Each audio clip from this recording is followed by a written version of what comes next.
It's no gods, no mayors.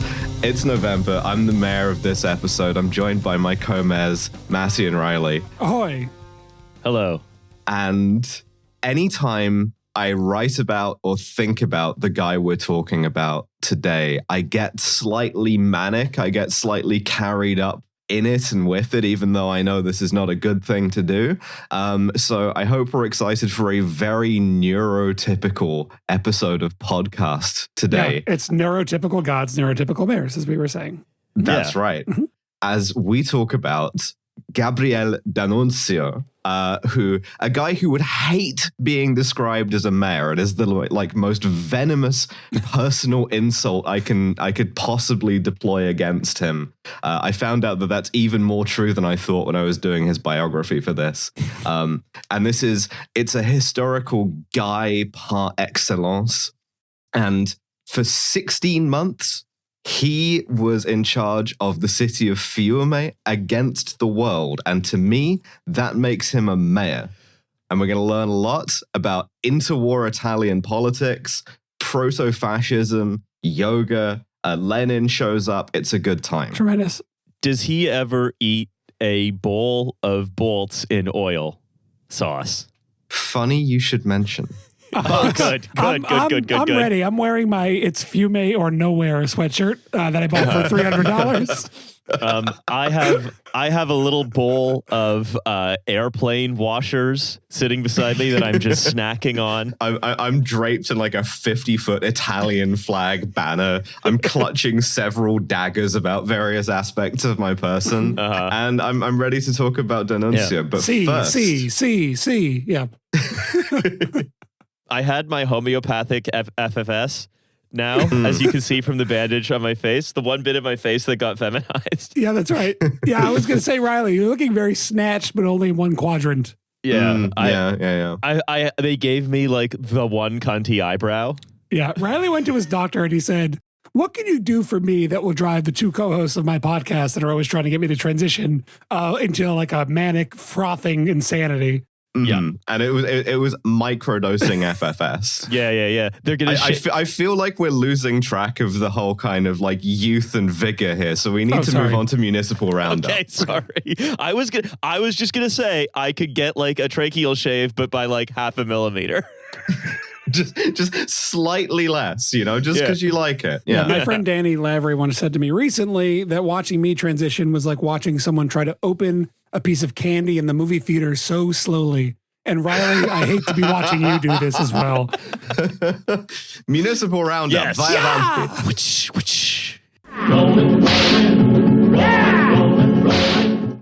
All right, my entry for Municipal Roundup is I'm just going to play this drop. I'm going to sit back and I'm just going to not react to it. Okay. Congratulations. When Jesus was on the cross, he said, God, forgive them, for they know not what they do. All these Negroes who are asking me to step down, God, forgive them.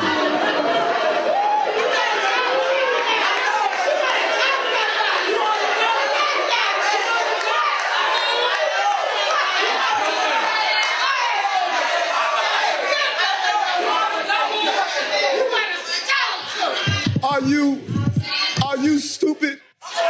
Is it good when you have a solid 20 seconds of uninterrupted constituents yelling at you?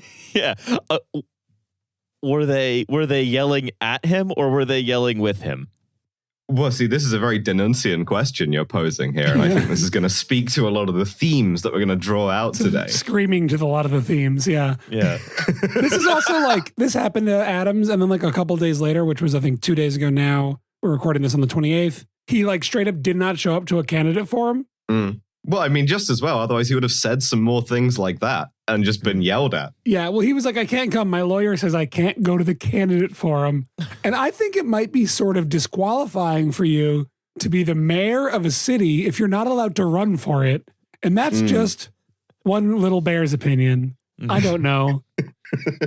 Eric Adams also, they found a bunch of money again. He's like going back for more corruption at this point for some, why the fuck not? They found about 40% of the $7.5 million reported as like his campaign war chest is not accounted for with finance paperwork. Yeah, just like Jesus. Yeah. Most of that category is taken up by cash, which is cool. Just random cash that they don't know where it's from. It's not accounted for. Well, from the money changes, I assume, when he turned over all of those tables. Well, he needs to be rendering it to Caesar. I mean, I would love to see like a modern, like he's releasing Adam's coin, and it's like to help you render unto Caesar. And you're like, what does that mean, Adam's coin? I'm surprised he hasn't released a meme coin.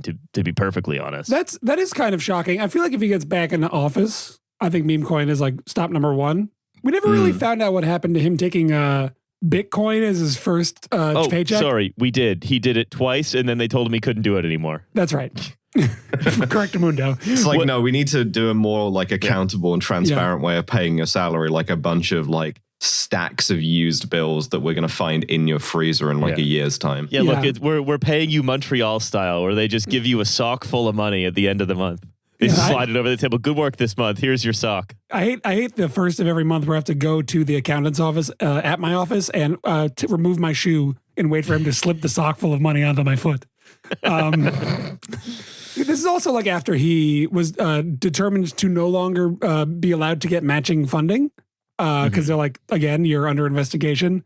So he's like, great, I'll get around this by just getting a bunch of mystery funds.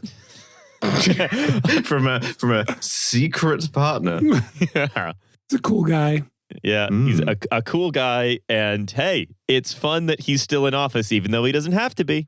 That's right. Yeah, it's you know, he's not a quitter. You have to say that for him. He's not a quitter. I have one more municipal roundup item that Jesus wasn't a quitter. Sorry, Maddie, go ahead. No, Jesus was. I mean, Jesus took a break, you could say. He took a brief break for a couple. Jesus, I'd love to hear. Like, the thing is, I wish Eric Adams would be called upon to justify things more. Well, I mean, in the Garden of Gethsemane, he saw all human sin and then chose to die for it. That's right.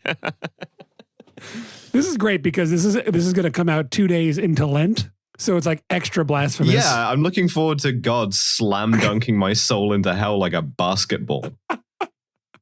Straight down, doesn't even touch the sides, you know? There's no net movement whatsoever. Just God threw a buzzer beater with November's soul into hell. Yeah. I listen, I'm against the shot clock as an institution anyway, so You're against the shot clock? Yeah, I'm against the shot clock. We're going to talk about this. You want to see some basketball games that are 14 to 12? Is that what you'd like?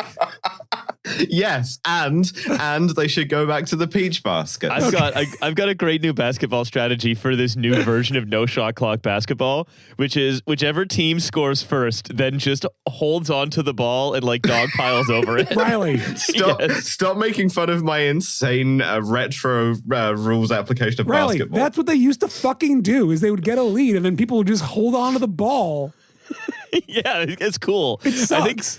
I think that the Toronto Raptors should retool their team to have like an offensive line of really fast, tall guys, and then a defensive line of the biggest guys in Toronto who are just going to dogpile the ball. That's right. All right. I have one more guy before we move into our guy for the episode, which is a very brief one. Is I'm going to take everybody to London, Kentucky. Ugh. Hey. Where this is a very brief one, but the mayor of London, Kentucky, Randall Weddle, which is a great name that I love. I'm just going to read from an article here in Lexington Herald Leader. The public fight began late last year when three residents, brothers John James Phelps and Elijah Jarvis, were critical of the city after police shot and killed 63-year-old Doug Harless while trying to serve a warrant for stolen property. And in light of all the criticism this guy has been catching, he held a press conference saying that the people that were after him were an organized gang of pedophiles. Oh my God, local QAnon. Wow. Okay, that's a gambit, and I think I prefer it to comparing yourself to Jesus. To be honest, to be like, okay, yeah, maybe we shot the guy, but have you considered what if that guy was a pedophile? Then you wouldn't feel so bad, would you? I have been standing here for 4 years trying to fight a corrupt system down here that has been controlled by a pedo clan. So wait, they're one family. So it's like True Detective. He's like, I've been doing a True Detective style sort of plot beat down here, and you didn't even notice when you were electing me as mayor that was what I was going to be doing. Yeah. Weddle then is I think a rebuke to this podcast specifically, went on a different podcast called the True Crime Cast and accused the two brothers of the three, of sex trafficking, drug dealing, and murder. I don't think we can have him on this podcast, which is a shame. Well, for our first mayor guest to just do a bunch of unsupported local QAnon allegations would be a very funny bit for us. I think we can say he is a guest. He is here. He's just not said anything yet. In spirit, much like Eric Adams. Yeah, I forgot that every time we are talking about a mayor, they are technically a guest of the episode. They are the third mic. Their camera is on. We're looking at them. Every 3 to 4 minutes, they simply... Fourth mic. Sorry. Which of us is being ridden by the spirit of the mayor of London, Kentucky? Eyes turn completely black. I'm you know what it is? I think the spirit of Mr. Weddle in London, Kentucky is being ridden by Fed Smoker. I think Fed Smoker has descended from heaven, where he was, by the way. True. Yeah. He is risen. He flew down on angel wings, and then the mayor of London, Kentucky, who was otherwise going to be a normal guy, who was just going to be like, hey, I'm here to cut the ribbons and wave hello to the babies, and hey, maybe we can build that new sports center. He got through the second sentence before Fed Smoker with his little harp flew descended into upon him, and he started snarling and calling people chomos. Yeah, and then he was like, first of all, everyone in this town's a fucking chomo. Fed Smoker possession, a very dangerous phenomenon. Yeah, but fundamentally it's a just one, which is why Fed Smoker is in heaven, right? That's right. He's a God's right hand, getting fired out of a gun into people's bodies. Jeder Engel ist schrecklich, right? Every angel is terrifying, and that includes Fed Smoker. Fed Smoker was only ever an angel. He was never a normal guy. or no, he was that was Municipal Roundup, everybody. Thanks for coming. That's right, but I did really like, though, that one of the three brothers was a chomo. One of the three brothers. Actually? Yeah, one of he the was three. Right? So, no, one of the three brothers was a chomo who pled guilty to possession of child pornography. Oh, okay. And he heard that and he was like, this is a heritable trait, I assume. Yeah. So he was like, all right, I bet I'm going to roll the dice that I'm going to be able to discredit the other two brothers. Who are, by the way, Kentucky State Troopers. Beautiful. I mean, that kind of that's a thumb on the scale in favor of pedophilia, sure. Yeah.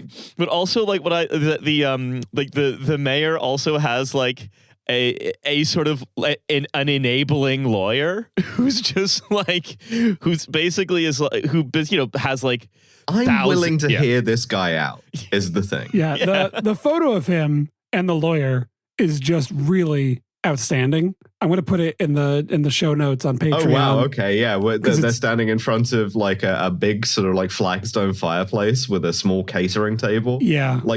Doing the kind of bust photo that cops do when they've seized a bunch of drugs. Yeah. It's also I love it when two people are next to each other that are at different scales. They don't look like one's taller than the other. It looks like one's been scaled up in Photoshop. It's cool. I love incredible.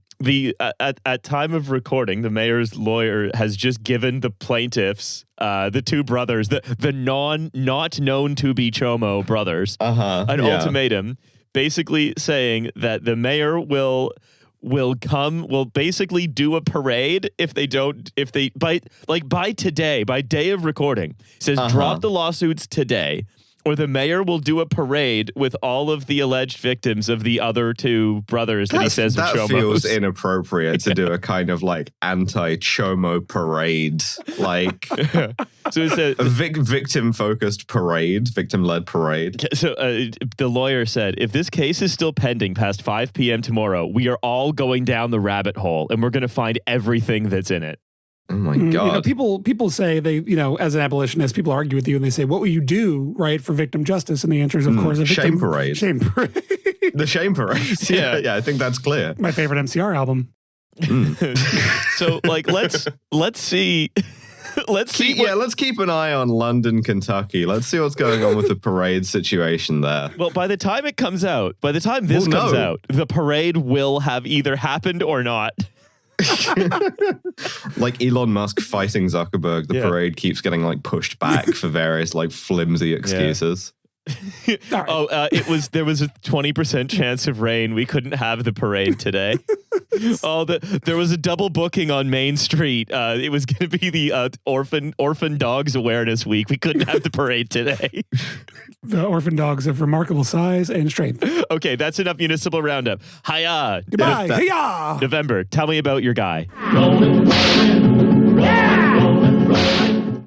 Beautiful municipal roundup. Thank you. So we got to go back to pre-war Italy, and specifically we have to go back to 1863. I'm there. When this guy, Gabriele D'Annunzio, is born in Pescara in Abruzzo. And he becomes a poet, right? But the one crucial detail that I fished out of his early biography is that his dad was a former mayor of Pescara who was known for like drunkenness and debauchery. So the apple doesn't fall far from the tree, you know, like father, like son, like mayor, like mayor. Mayor is a heritable trait. Yeah. Yes.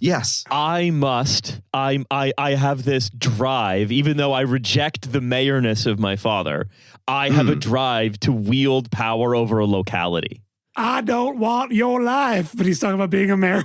Yeah, you try and like distance yourself from your father only to find that in time you've become more like him than if you just accepted it. This is the tragedy of mayorship, you know?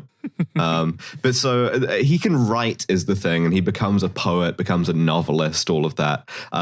Of a very kind of like heterodox bent, he ends up in France for a while writing an opera about Saint Sebastian with Debussy. And he insists that the whole thing be set to music, which means it's like 5 hours long, so everybody hates it. He tried to do an Italian ring cycle. Basically, yeah. Cool. Like never has any money, is always kind of like popular and like a socialite, has a lot of affairs with women, is very like flashy, but is always like one step ahead of his creditors. And has this whole kind of literary life that is otherwise, you know, untroubled until Italy is drawn into World War I.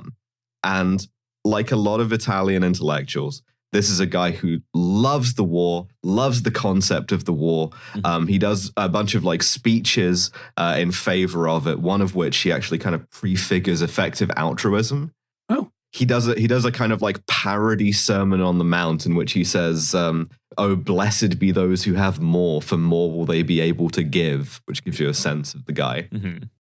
And ultimately, he's able to not just cheerlead the war, but get into it and get his war on himself. And this is a 52-year-old man in horrible health with no military experience. But he has pull. And so he's able to get himself into a cavalry regiment. And then he just kind of like floats around the war in between like the army and the navy and the air force, just doing whatever he wants because the Italian army is not that serious and nobody's really that minded to stop him. That's great. So he is able to have, he's the only person in World War I for whom World War I was kind of what everyone thought it would be, like a kind of a fun, adventurous romp. Yeah, he's not the only one, but he's definitely one of a few. And he becomes a war hero of his own making. He does these kind of theatrical stunts. One of the things that he does is he takes a biplane and flies low over Vienna and drops these like poetic leaflets that he's written himself about like the bravery of the Italian people and how like the Austro-Hungarians are all pussies who couldn't do that. I'm finding that mayorness is sort of coterminal with posting, which is really fascinating and maybe what's drawing us to the sort of he is absolutely a poster. This is posting. Yeah. Yes. Yeah. He does this again. I think at one point he bombs Trieste with like leaflets first and then comes back in the afternoon and drops some actual bombs.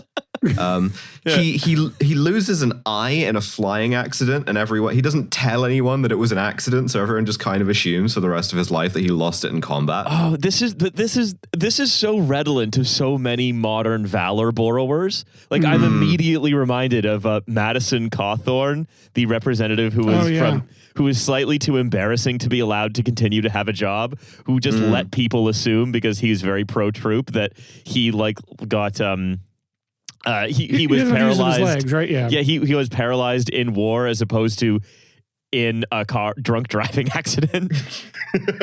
Yeah, exactly.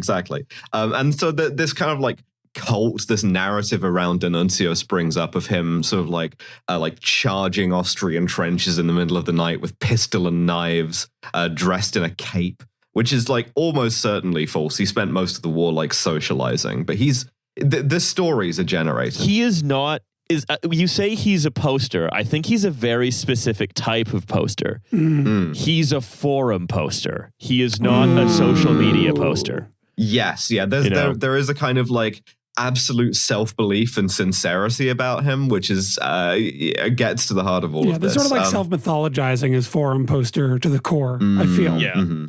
He's supposed to have at one point sailed a torpedo boat into the Austrian fleet at anchor and blown up one of their ships. But he also suffered for years from extreme seasickness. And nobody in Italy took those two facts, including functionally his biographer. I'm very dependent here on a book called D'Annunzio, the First Duce, by an American Enterprise Institute guy called Michael Ledeen, who absolutely finds no dissonance between these two facts of a naval war hero and crippling seasickness. Okay, well, then you have to admit that it would be much harder to do that incredible thing, which is just more impressive to me. Because the whole time he's got like the barf bag out and he's blowing up an entire fleet at anchor. That's impressive. Yeah. The fact that he was able to do that while maintaining a good flow to his cape the whole time suggests that we all should start affairs with him immediately. Yeah. Of course. Gabriele, we salute you.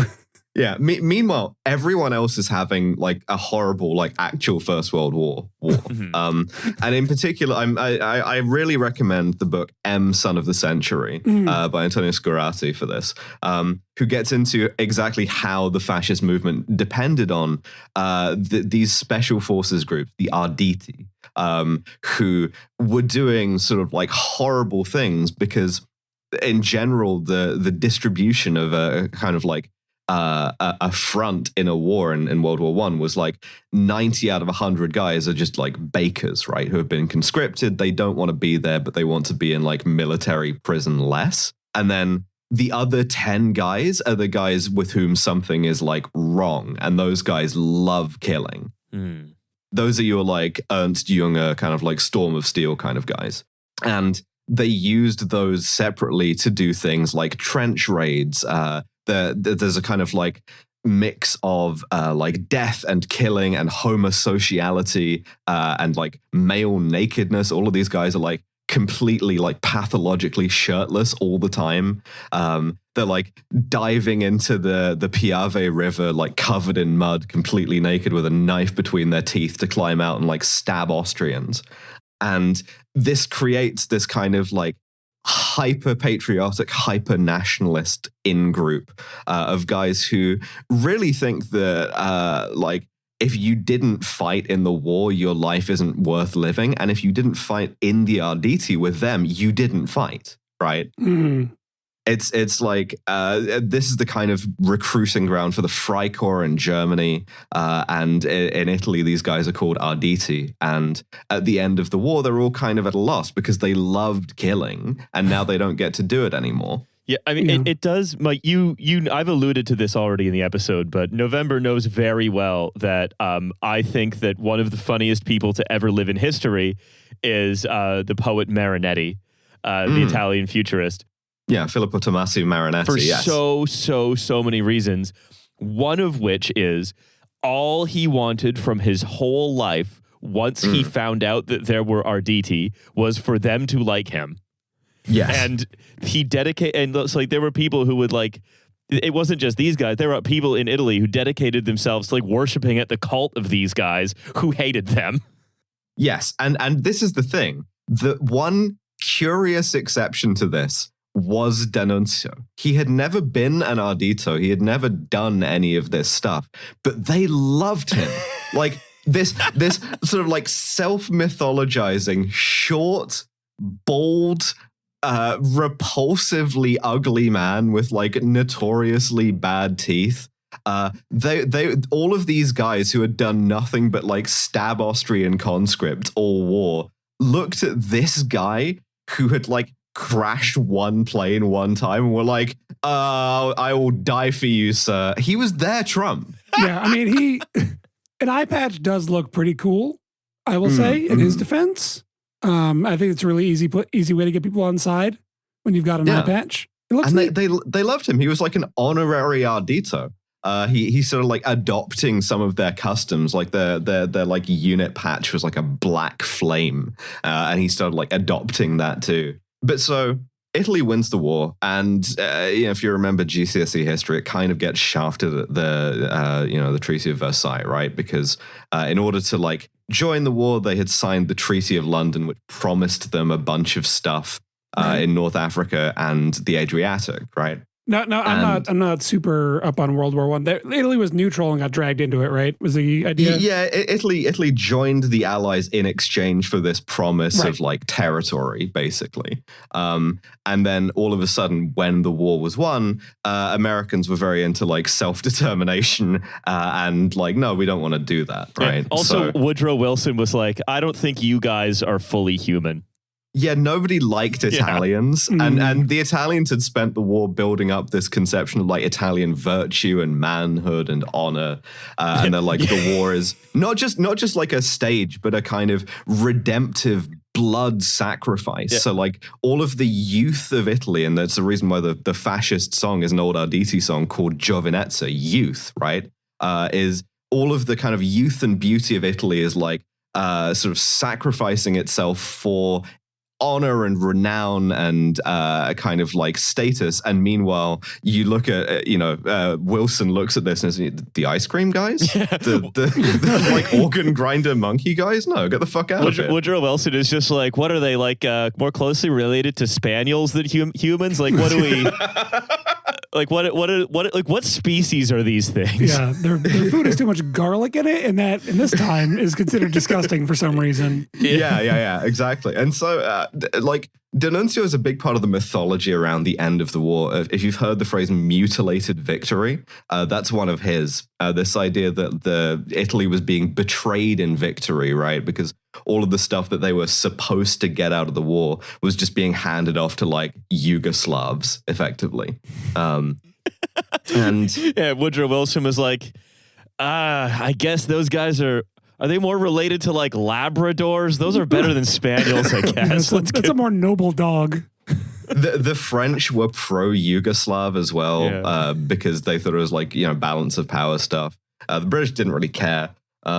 And there's this one city, Fiume, which is it's a city on the Adriatic, so like east of Italy across the water.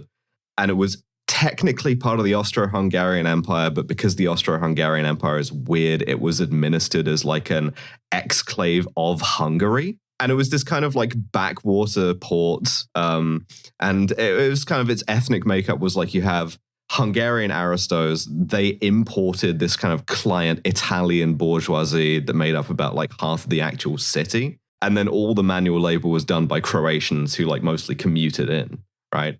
Okay. And all of these guys had been like variously at each other's throats over nationalism, stuff like, they open a school that, teaches in Croatian for the first time and the Italians riot, et cetera, et cetera, et cetera.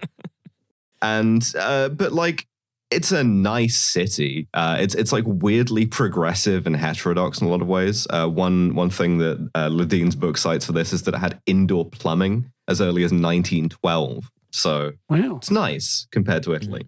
But so Austro-Hungarian Empire collapses. The Hungarians are like, all right, it's cooked. It's over. Just leave. And the Croatians and the Italians are the two like national groups left. And the big decision is whether this city is going to be Italian or Yugoslav. Yeah.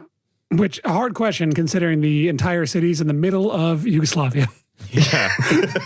Yeah. But on the other hand, if you're Italian, you're like, it's like 49% Italian if you don't count any of the suburbs, and you super promised. You literally promised. It's like, we didn't get to keep any of the North Africa territories. We could, at least there's the one part of Southern Europe that has indoor plumbing, and you're saying we can't keep it. Yeah, exactly. And so the city gets occupied by the Allies. And like I say, the French are pro-Yugoslav. The Italians are pro-Italian. There are some like scattered gunfights between peacekeepers. But But ultimately, the Italians finagle this, so it's just Italian troops occupying the city while they sort out the peace settlement, which takes years. Mm-hmm.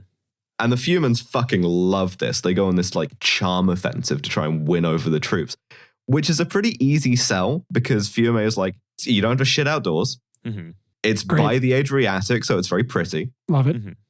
And it's it's famous like culturally for little tiny cakes and caramels. Okay. Okay, Yeah. maybe I'm thinking that we should try to. What if we tried to make Fiume an exclave of something? Because I could really, I could go for that. What if we made Fiume an exclave of this podcast? Oh, So like you're like a Sardinian regiment of grenadiers. The war's I over. am. Nobody's shooting at you apart from like one French guy.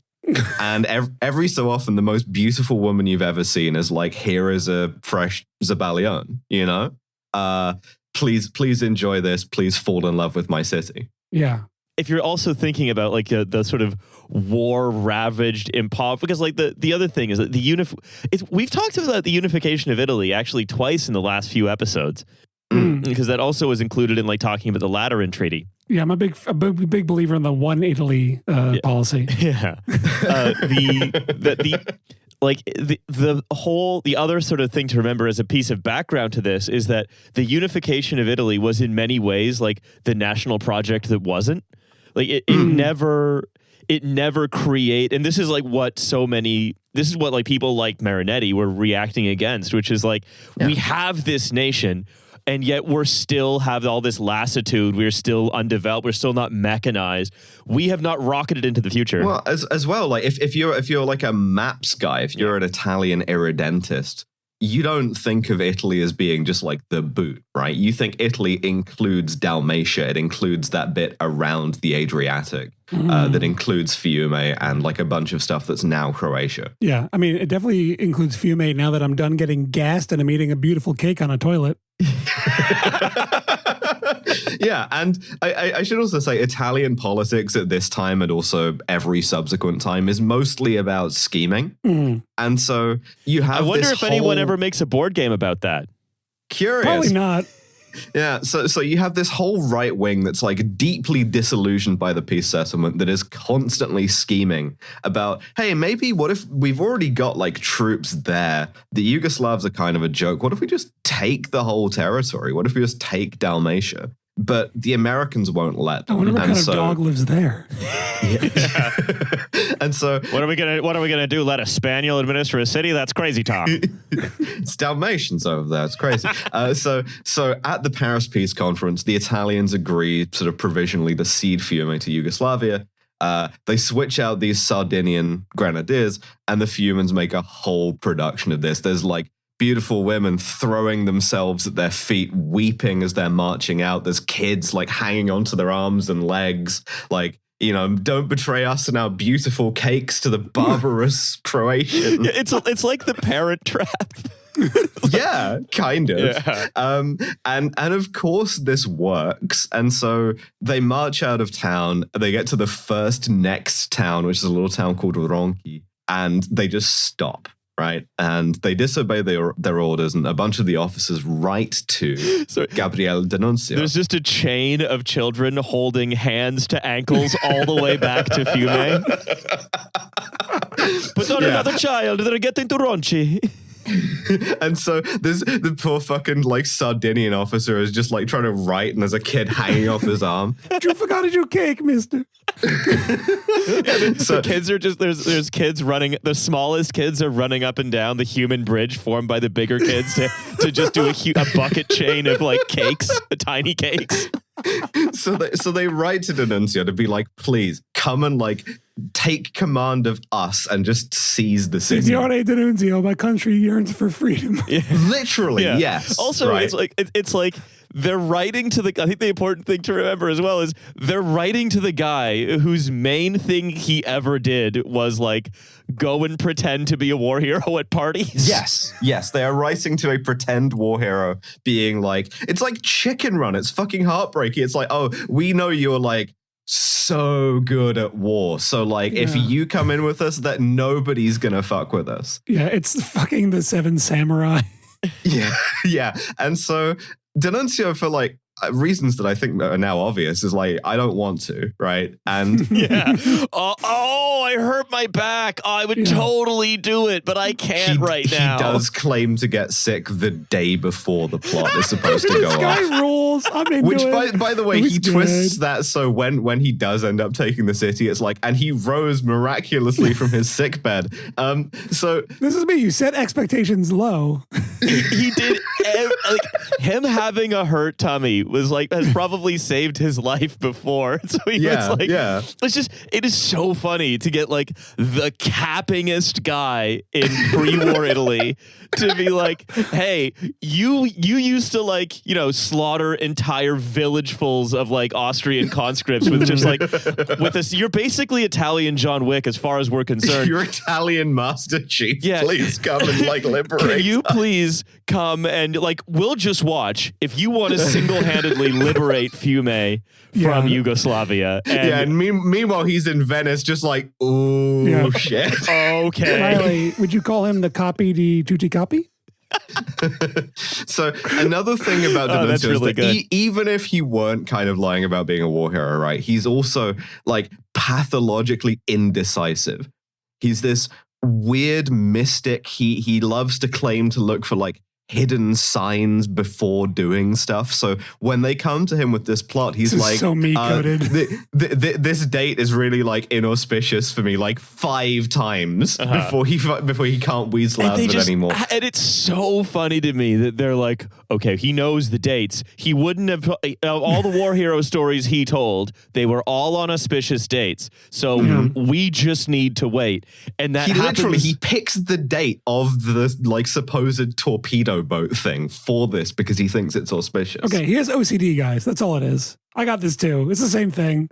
He can't come because he forgot to turn the light switch on a couple of times before he left the house. He's also a huge tarot guy, so he's like, so the cards have to tell him it's a good idea.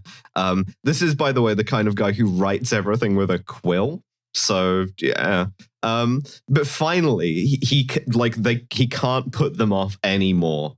And so he ends up going out there with like 1,000 Arditi who are all like kill. And so he just rolls up. And every checkpoint that he gets to, the troops are just like, yeah, fuck it, I'll join that guy. He's Italian Master Chief. He's a war hero. So at no point is he ever called upon to demonstrate martial prowess. There is not a shot fired in the course of taking this city, right? Like the Italian general who's in command of it comes out and tries to stop him.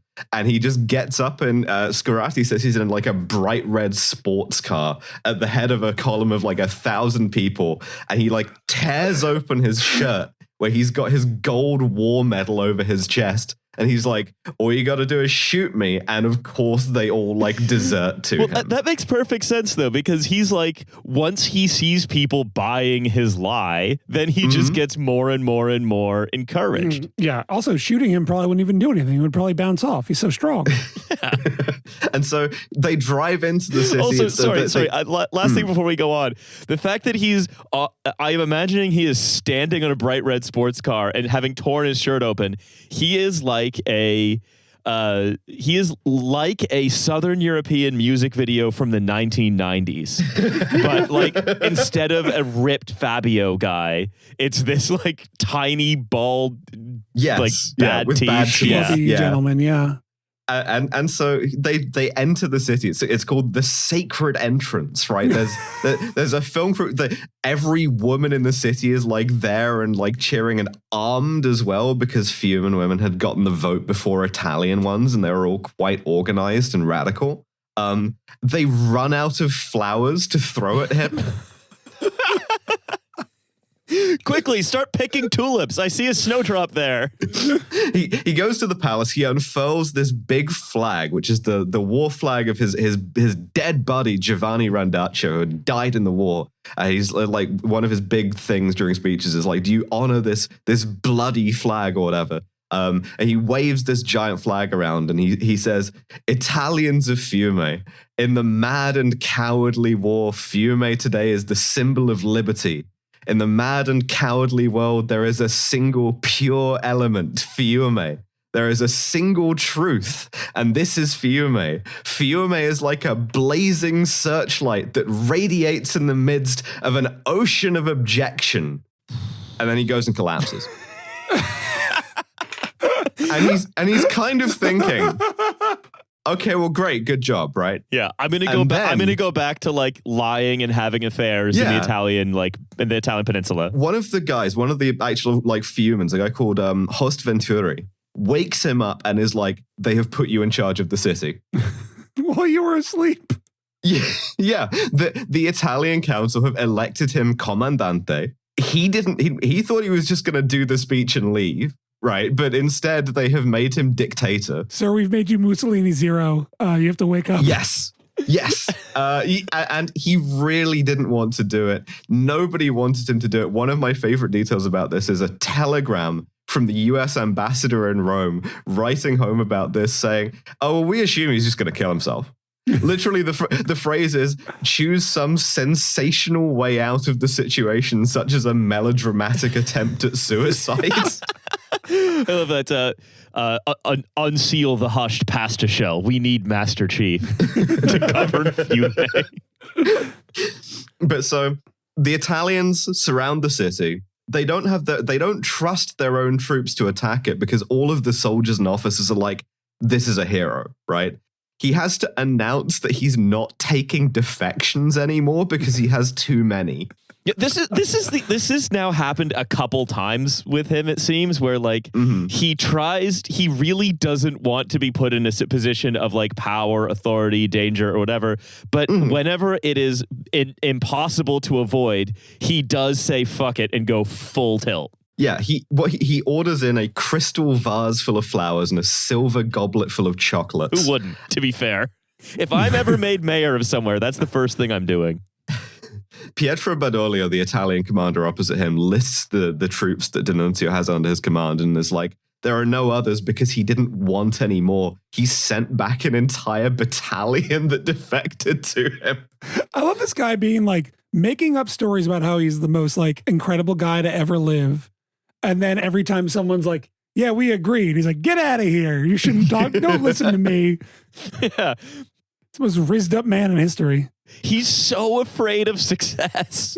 So all of the guys he'd been scheming with back in Italy, including Mussolini, to whom D'Annunzio is kind of a cross between like John the Baptist and idiot younger brother who won't give you the Xbox controller. They're just kind of leaving him out on a limb. D'Annunzio's writing to Mussolini like, hey, what the fuck, right? I became mayor by mistake. Please help me. He tells him to try deflating his own stomach because he's too like puffed up, right? There's no economic activity because the whole city's blockaded. Everyone's still partying. The US vice consul, 3 weeks into the occupation, writes, the city is completely beflagged. It looks like a town in which the people have nothing to do because of the continuous demonstrations. I mean, that's definitely going to prove some of Woodrow Wilson's theories about Italians. Yeah, specifically. And it gets worse, right? Because the first big event that they have is a double funeral. There are these two pilots, Bini and Zepegno.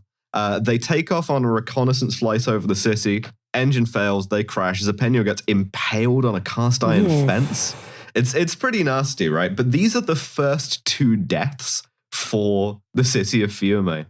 And he just kind of uses these to animate some more politics. He does this huge funeral procession. He starts calling Fiume, and this is something that I think is one of the preeminent examples of something that has not aged well, right? You know how I mentioned this recurring theme of like Italian like manhood and blood sacrifice. The thing that Italian irredentists called this at the time was the Holocaust, right? Like this idea that like getting killed in the war was like an offering to redeem Italy, right? And so he starts calling Fiume the city of the Holocaust. That's his like name for it. Cool. This is all very like Roman sounding to me, like ancient Roman. I love so much for him to be like, I don't know what I'm doing here. I really don't like it very much. And the second 2 guys die, you're like on the patio of your palace, like screaming fire and blood. Yeah, It's so good. Literally, yes. He has them buried together as, and I quote, a young, winged and sworn couple, and then the city runs out of flowers again. God, if you want to make money, don't take over a city in Croatia for the Italians. Grow flowers when the Italians do it. No kidding. Yeah. Also, I like that the just to remember that, like, at the end of all of that, it was an accident.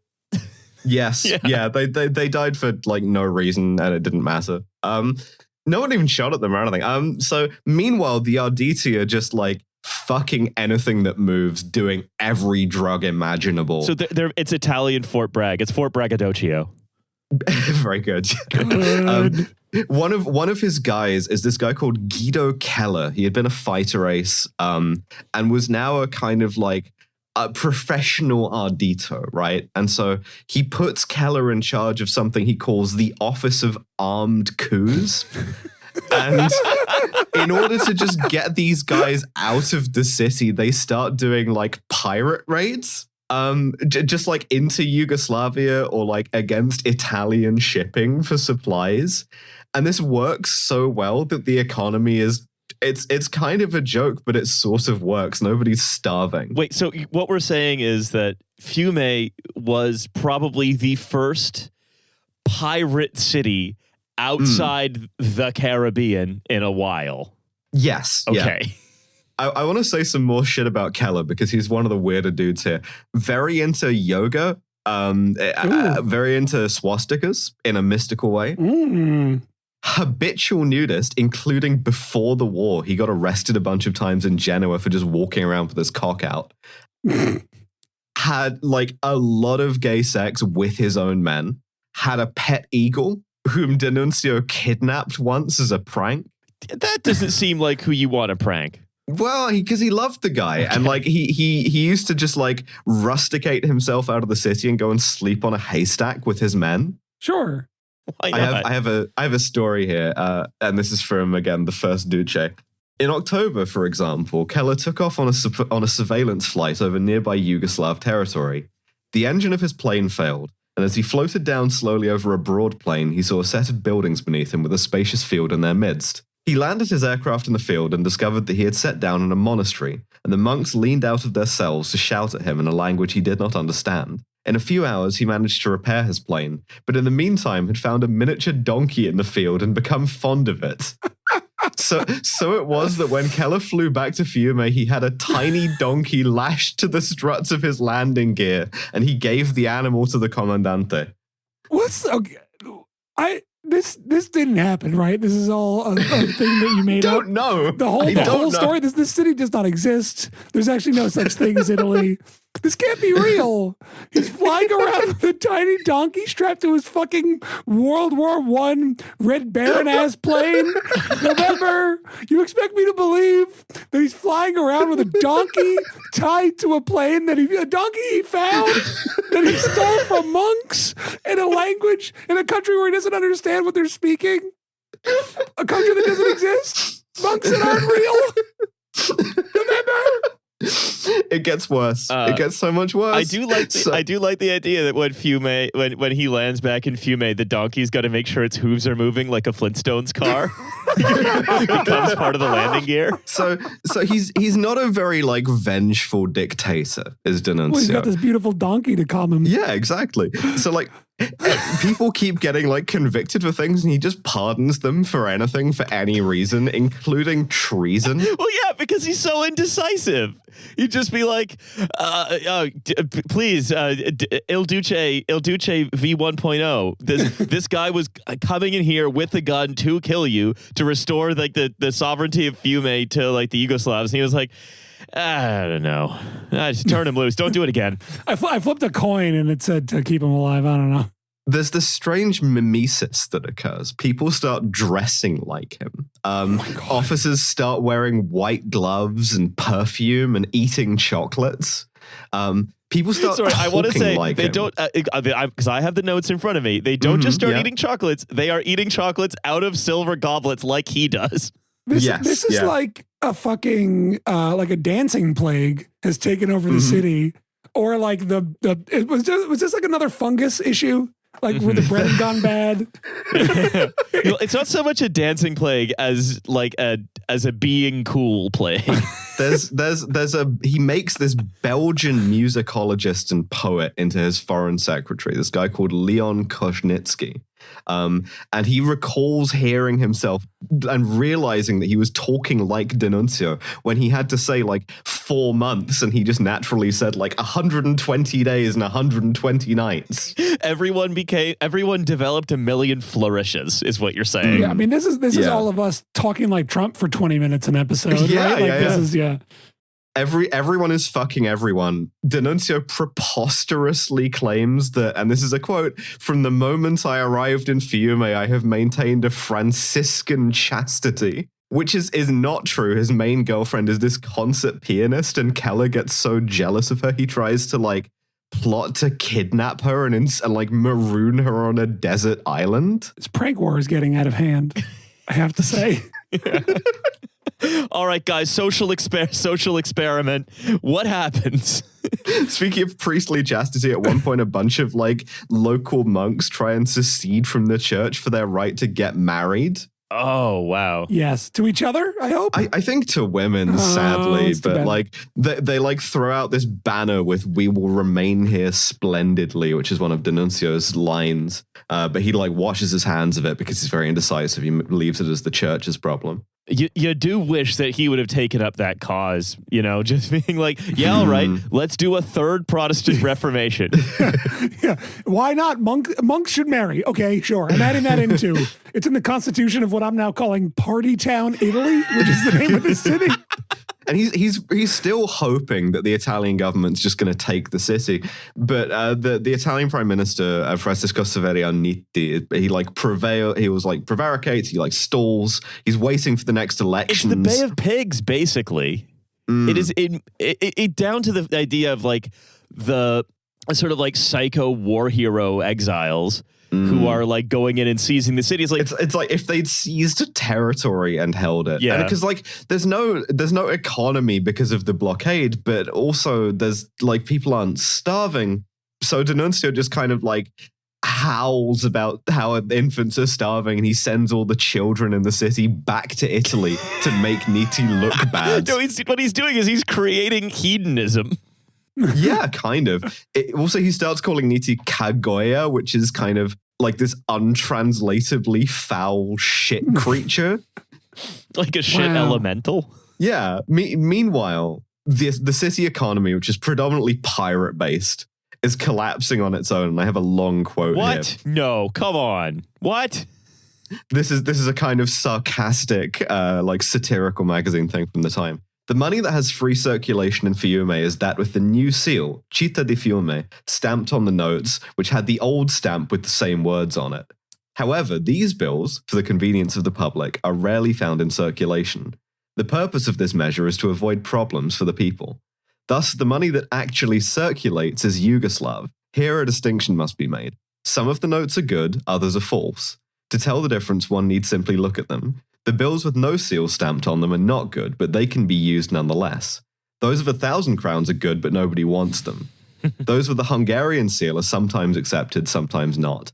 Some of those with the Croatian seal are good, some are false, others are somewhat false. And then there are the Czechoslovakian notes, then those of the new Yugoslavia, which are nearly official, and which circulate very well, then the Styrian Corinthian ones, then those with the red Austro-German seal. Those depend on the day of the week. Oh, okay. It seems like a really unstressed. It's like, what is everyone waking up from their like 9-day hangover at this point? Yeah, pretty much. So Nitti stalls until the elections, in which he does very well. And the kind of the calculation here is people are going to get bored of D'Annunzio. D'Annunzio's going to get bored of himself. And that sort of happens, but not yet, though, because he does some more scheming. Firstly, with the Italian admiral garrisoned in Dalmatia, but also with bits of the left. The Italian, like, dock workers union capture and send him a ship full of guns called the Persia. And from this, he does this kind of paroxysmal shift leftwards in which he starts talking about how, instead of Italian manhood, it's like the cause of the world begins in Fiume, and like it reconciles the gospel and the Quran. Yeah. And he had so many opportunities to really push the religious thing. And I feel like he left it on the table. What he does is he puts Koczynski, this Belgian musicologist, in charge of founding a parallel League of Nations called the League of Fiume, which is kind of like a non-aligned movement. This is a disaster, by the way, just to be clear. Does it not work? Who was going to be in it? Well, so the Irish, the Egyptians, possibly everyone who wanted out of Yugoslavia. Okay. This annoys Keller so much he forms something called the Centurions of Death, and then takes them all off to do to drill with each other with live ammunition in a barn in the countryside. He gets so mad, he shoots a barn into non-existence. Yeah.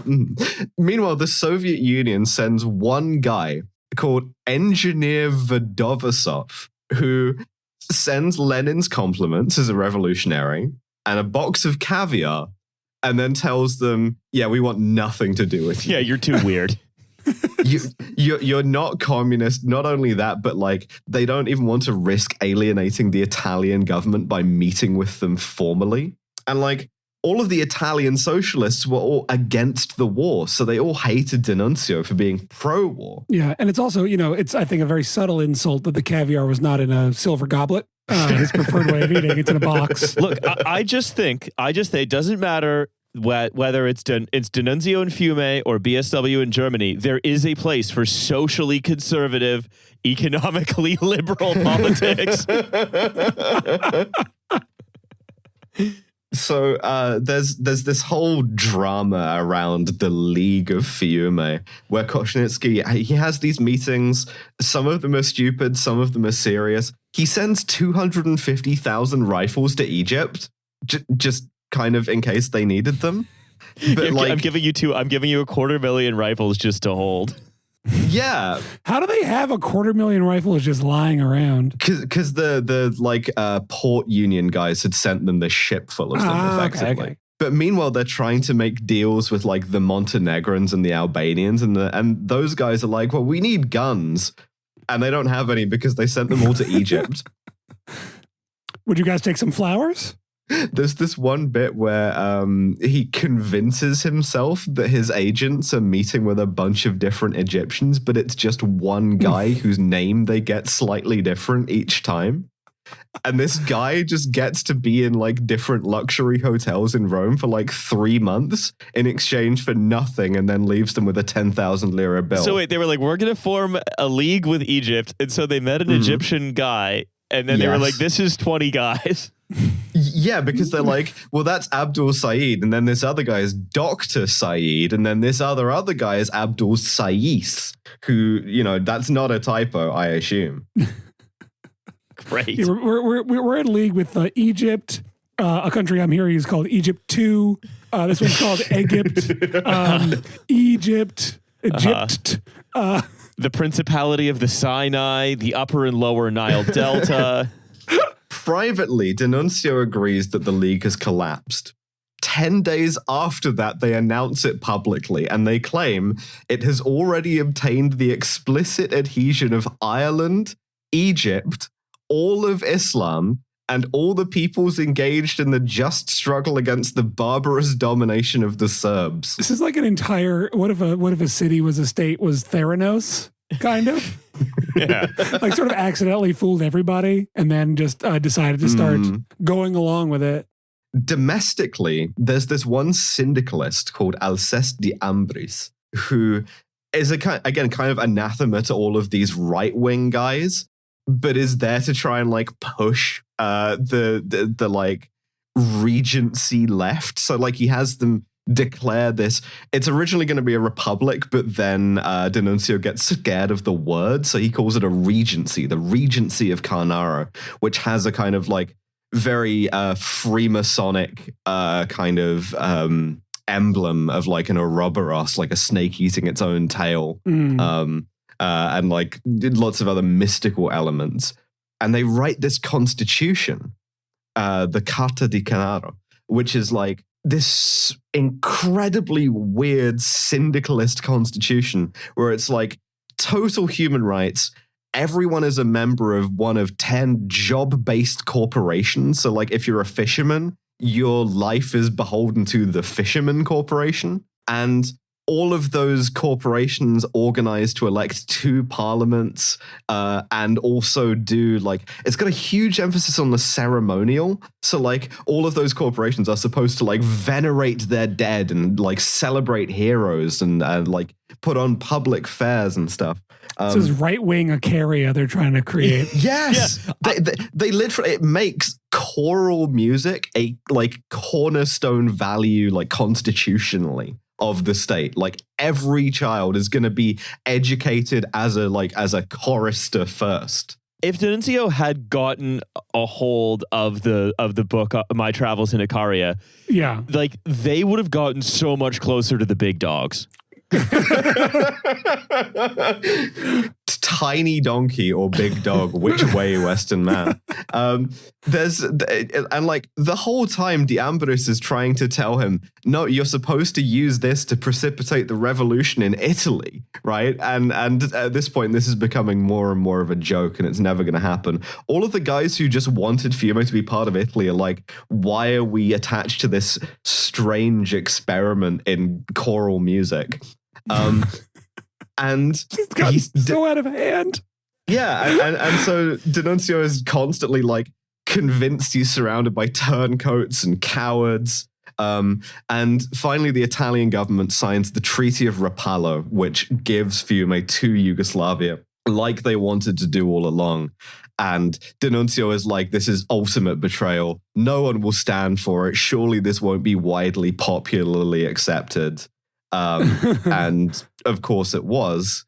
So he tried to have his Arditi occupy 2 uninhabited islands without asking anyone else. Mm-hmm. And this also did not work. And then finally, he's like, well, the one thing they'll never do, right? Because all of these guys worship me. You know, they're all defecting to my side. This was 16 months ago at this point. That he's like, they would never shoot me. This lasts until the Italian battleship Andrea Doria sends a cannonball through the like window of his palace and almost kills him outright. What are they going to do? Shoot me? Yes, yes. And at long last, bloody Christmas 1920, the Italian army and navy just like seized the city, and D'Annunzio is like forced into retirement. I mean, I guess it shows that like if you're D'Annunzio and like that's your thing, you have to be itinerant because you are a great storyteller. He tried, except they tied him down. They tied him down in one place for too long, and he just ended up in this kind of constant whirling network of like contradictions. It's like they put a siege on the Music Man. You have to be able to like keep lying, and then when people are starting to get tired of you, go 2 towns over. And then he just got trapped in the town because he was in charge of it because he lied so good. He was busy doing things like celebrating the feast day of Saint Sebastian and receiving like a solid gold and silver bayonet and stuff. I love that this started with him rolling up to town and saying, "What are you going to do? Shoot me?" And then it ended when they shot him. Just incredible. Like, and then 18 months pass. He retired. It's 16 months. 16 he doesn't even months. make it a year and a half. My God. He retires to obscurity, which is briefly enlivened by Mussolini trying to have him pushed out of a window. This guy's annoying. Get rid of him. Yeah, because he's still a pain in Mussolini's ass. And then dies in obscurity. Keller kind of never really is trusted by the fascists either, and just kind of exists. Koznitsky just becomes a musicologist, but he does write the one sort of like paragraph that survives of Fiume as like a kind of like as a dream, right? As a kind of like hallucination. He writes, The illuminated piazza, the banners, the great written proclamations, the boats with their beflowered lanterns, even the sea had its role in the festival, and the dances. They danced everywhere. In the piazza, in the streets, on the dock. By day, by night, they danced and sang, not with the voluptuous softness of the Venetian barcarolles, but rather an unrestrained bacchanal. To the rhythm of martial fanfares, one saw sailors, soldiers, women, citizens in bohemian embraces, recapturing the triple diversity of the primitive couples hailed by Aristophanes. One's gaze, wherever it fixed, saw a dance of lanterns, of sparks, of stars, starving, in ruin, in anguish, perhaps on the verge of death in the flames or under a hail of grenades. Fiume, brandishing a torch, danced before the sea. So that's the mythology. And so we beat on boats against the current. Yes. Yeah, this was, it turns out, not a good system for organizing a city. There's a bit that I forgot to mention. The thing that was the sign that the economy got really, really bad is that in March of 1920, they banned the sale of cakes and caramels. So that's how you knew that things got like the party's over. Really. Yeah. But for a while, it created a lot of beautiful, weird times, maybe, and also kind of prefigured a lot of fascist politics. A lot of the kind of like mass politics of fascism is just lifted straight from D'Annunzio. Yeah. Well, a lot of it being like these sort of like fascism as the orgy of satisfaction. Yes. Yeah. The kind of orgiastic nature of it, which could not last, but which Mussolini kind of like lifted bits from and ultimately made somewhat more practical. I'm excited to see this sort of on a global scale in the coming years, personally. Yeah, I mean, there's always time for one weird guy who's lying about being a war hero to briefly form out of heaven. My favorite thing that I don't think we mentioned is at the very end is we did their whole like where are they nows, right? Is Guido Keller's where are they now? Is that he got revenge on the Italian state by flying over the parliament in a biplane and dropping a full chamber pot on it. Yes, he did. He did do that. Wow. Yes. I think it's safe to say I've been alive a long time now. I don't think I've ever heard of anything going worse than this. I have one more detail about Gabriele D'Annunzio that I want to say, which is that he was very, very fond of. You may have heard of like maraschino, the cherry liqueur, the beautiful right? cherries that I love to eat. Yeah. Mm-hmm. The company that makes most of it is called Luxardo, which is named after Girolamo Luxardo. It was based in Zara, which was another like city like Fiume that was kind of Italian, is now Croatian. And so they had this weird alliance as like Dalmatian Italians. And one of the things that D'Annunzio was fondest of in the world was this particular cherry brandy, this like sour cherry brandy. He called Sangue di Monaco, Moroccan's blood, which Luxardo, in a weird kind of irredentist thing, even though they're based in like Padua now since 1945, still with D'Annunzio's signature on the bottle to be like, the dream is still alive in this liqueur. I've tasted it. It is fucking horrendous. It's horrifying. It's like, I hesitate to say that you can bottle fascism, but I felt sick for 2 days after drinking it. Wow. I'm approaching exact centrism by chugging a glass of that and then a big glass of Icarian wine. From Sonoma. Yeah, they call it's a cocktail called the Perfect Center. So if you want to taste this episode, what you do is you get a big silver goblet full of like fondant chocolates and a glass of Sangue di Monaco, and you try that and you just have a horrible time. But that is the story of Gabriele D'Annunzio, mayor, I insist, of what is now the Croatian city of Rijeka, making the whole thing futile. Thank you so much. I love goodness. This man. So I love to hear about him. I've been calling him Gabe announcements in my head all week.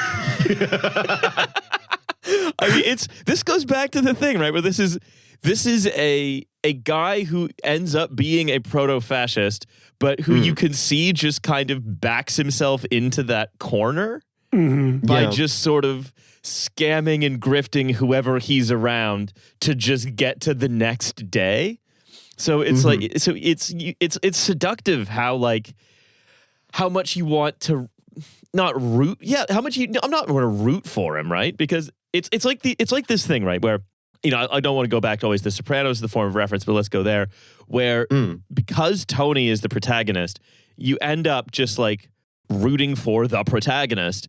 And it's so easy to be like, oh yeah, this guy is this proto-fascist has made himself such a perfect protagonist of this story.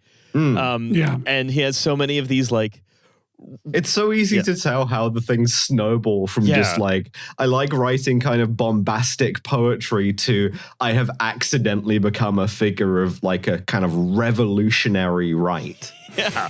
And I think that's the other thing, right? Where like the modern fascist movement is full of guys who were like made their bones scaring senior citizens into like buying overpriced gold bars. You know?